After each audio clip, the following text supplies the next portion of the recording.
दोस्तों, पिछले श्लोक में अर्जुन श्री कृष्ण से पूछते हैं, हे केशव, अब मैं क्या करूं?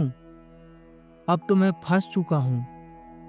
मैं खुद से कोई निर्णय नहीं ले पा रहा हूं और सही गलत को भी नहीं पहचान पा रहा हूं।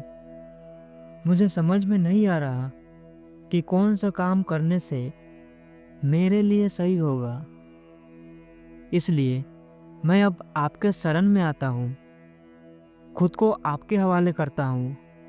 हे माधव, मैं अपने आप को सरेंडर करता हूँ। जो भी सही है, जिसको करने से मेरा कल्याण होगा, तो वह बात आप निश्चय ही कहिए, क्योंकि अब मैं अपने आप को आपके हवाले कर चुका हूँ।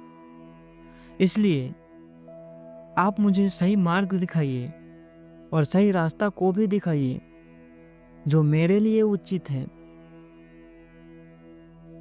दोस्तों, जीवन में जब भी कोई बड़ी दुविधा आती है, तो उस समय हम लोग भी अर्जुन की ही तरह फंस जाते हैं। इसलिए वहां पर एक श्री कृष्ण के जैसा गुरु की आवश्यकता होती है, जो आपको सही राह को दिखा सके। अभी मैं आपको श्री कृष्ण के जैसा गुरुओं को कहा, मामा शकुनी के जैसा नहीं।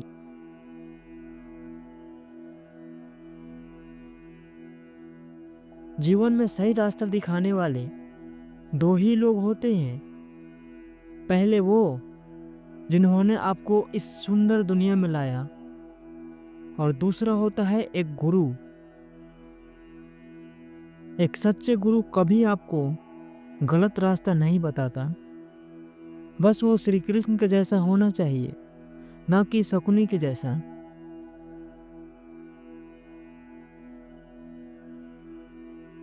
पता है हम लोग आगे क्यों नहीं बढ़ पाते हैं? कभी सोचा इसके बारे में?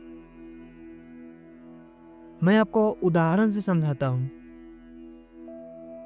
अर्जुन उस समय में वो दुनिया के सबसे फेमस और सबसे पॉपुलर योद्धा थे, और इतने पॉपुलर होकर भी उन्होंने अपनी घमंड को, अपनी ईगो को साइड में रखकर उन्होंने श्री कृष्ण से कहा, हे केशव, मुझे सही रास्ता दिखाओ। इस बात का मतलब पता भी है? सोच कर देखो, दुनिया का सबसे पॉपुलर आदमी, जो हर काम में, हर परिस्थिति में और हर युद्ध में जीत हासिल किया हो, और वो ही बोले, मैं कमजोर पड़ रहा हूँ, मुझे सही और गलत समझ में नहीं आ रहा, इसलिए अब मैं खुद को आपके हवाले करता हूँ। आप मुझे सही रास्ता दिखाइए।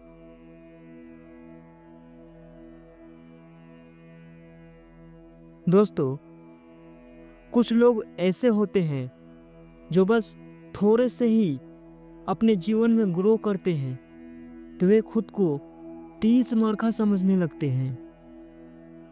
मन ही मन खुद को इतना महान बना लेते हैं कि उनको लगने लगता है कि मैं ही सबसे बेस्ट हूँ। मेरे से निचले पद के लोग तो बेवकूफ हैं। ये उनकी नादानी होती है दोस्तों, क्योंकि जो लोग सच में महान होते हैं, वो आदमी पूरे जमीन से जुड़ा हुआ होता है, क्योंकि वो जानता है हर किसी को किसी न किसी चीज का मजबूरी होती है, वरना ऐसे कोई भी कुछ नहीं करता।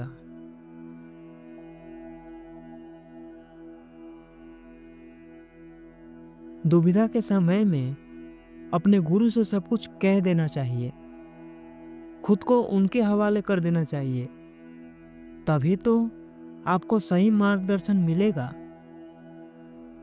यानी दोस्तों, कैसे एक मरीज डॉक्टर से सही दवा लेने के लिए अपने समस्याओं के बारे में सब कुछ बताता है, ठीक वैसे ही अभी अर्जुन कर रहे हैं, और हमें भी ऐसा ही करना चाहिए।